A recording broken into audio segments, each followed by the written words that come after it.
क्या सच में विवाह केवल सुख का द्वार है या यह दुख का बंधन भी बन सकता है? क्या विवाह जीवन का सबसे बड़ा सपना है या फिर सबसे गहरी पीड़ा का कारण? दोस्तों, जब हम विवाह की कल्पना करते हैं तो आंखों के सामने हंसी, प्यार और साथ का चित्र आता है, लेकिन जब हम हकीकत में कदम रखते हैं तो अक्सर यह सपना टूट जाता है। आज की इस कथा में हम आपको ले चलेंगे उस समय में जब एक विवाहित औरत जो जीवन से टूटी हुई थी गौतम बुद्ध के पास आई और बुद्ध ने उसे समझाया कि क्यों विवाह के बाद मनुष्य दुख ही दुख अनुभव करता है, और साथ ही बताया कि विवाह सच में सुख का स्रोत कैसे बन सकता है। दोस्तों, मैं हर वीडियो को बनाने में बहुत मेहनत करता हूँ, रिसर्च से लेकर लिखने एवं एडिट करने तक। अगर आपको मेरी यह मेहनत ज़रा भी अच्छी लगी हो तो प्लीज़ चैनल को सब्सक्राइब करें। आपका एक छोटा सा सब्सक्राइब मेरे लिए बहुत बड़ी हिम्मत है और यही मुझे आगे और अच्छा कंटेंट बनाने की ताकत देता है। विवाह के सपने गांव की एक लड़की थी सुमन। बचपन से ही उसने विवाह को सबसे बड़ा उत्सव माना था। बचपन में जब वह अपनी सहेलियों को सजते संवरते देखती, जब वह शादियों में नाचने गाते लोगों को देखती तो उसके दिल में भी एक सपना जन्म लेता, एक दिन मेरी भी शादी होगी और मेरा जीवन खुशियों से भर जाएगा। उसके माता पिता भी उसे यही सिखाते थे कि बेटी, विवाह ही स्त्री का सच्चा गहना है, विवाह के बाद ही जीवन पूर्ण होता है। धीरे धीरे वह बड़ी हुई और एक दिन उसका विवाह एक युवक से हुआ। संगीत, ढोल, नगाड़े, मेहमान, मिठाइयाँ, सब कुछ मानो सपने जैसा था। उसने सोचा, अब मेरा जीवन सच में सुख और प्रेम से भर जाएगा। दूसरा दृश्य हकीकत का अंधेरा। परंतु विवाह के कुछ ही वर्षों में सुमन के सारे सपने चकनाचूर हो गए। पति का स्वभाव ठोकर था, घर की जिम्मेदारियां, सास ससुर की अपेक्षा, समाज की बातें सब उस पर आ गिरी। जहां उसने प्रेम की उम्मीद की थी वहां उसे केवल ताने और शिकायतें मिली। पति रोज काम से थक कर आता और बिना कुछ सुने गुस्सा करता। धीरे धीरे हंसी, मुस्कान और सपने सब कुछ बुझ गए। रातों का वह अक्सर अकेली रोती। उसका मन कहता, क्या विवाह सच में सुख देता है या फिर विवाह केवल दुख का दूसरा नाम है?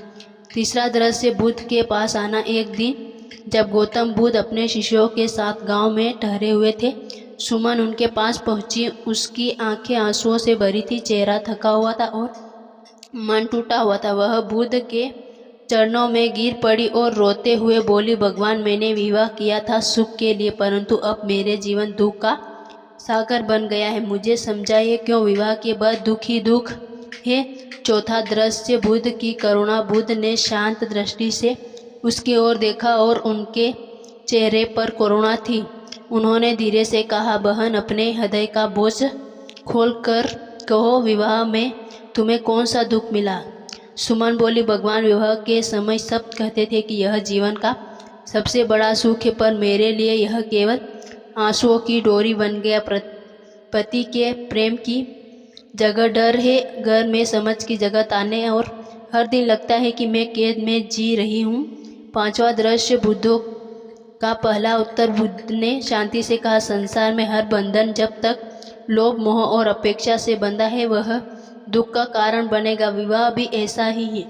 यदि विवाह केवल शरीर और इच्छाओं तक सीमित है तो यह दुख देगा, पर यदि विवाह समझ, करुणा और मित्रता पर आधारित है तो यह आनंद का साधन भी बन सकता है। छठा दृश्य, आनंद का प्रश्न। शिष्य आनंद ने पूछा, बते तो क्यों विवाह नहीं करना चाहिए?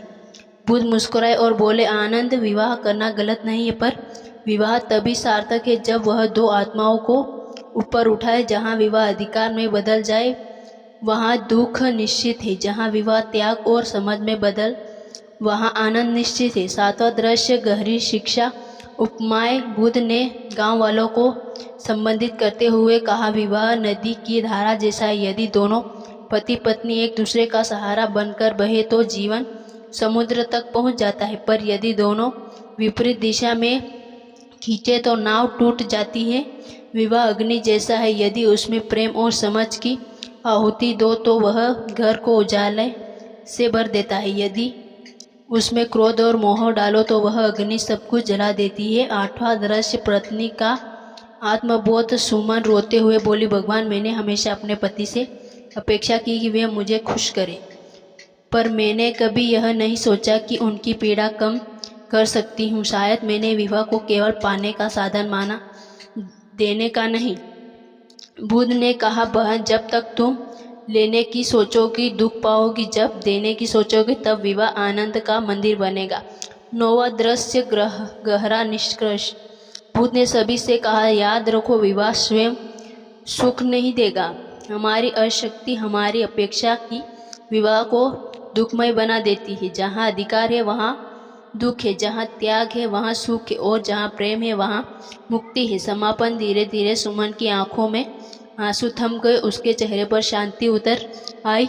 उसने बुद्ध के चरणों को प्रणाम किया और बोली, भगवान, आज समझ में आया कि विवाह सुख का शोध नहीं बल्कि सेवा और त्याग का अवसर है। बुद्ध ने अंतिम वचन दिया, जीवन का सत्य यही है, जहाँ अपेक्षा है वहाँ दुख है, जहाँ त्याग है वहाँ सुख है, और जहाँ प्रेम है वहाँ मुक्ति है। तो वीडियो कैसा लगा? वीडियो को लाइक करके कमेंट ज़रूर।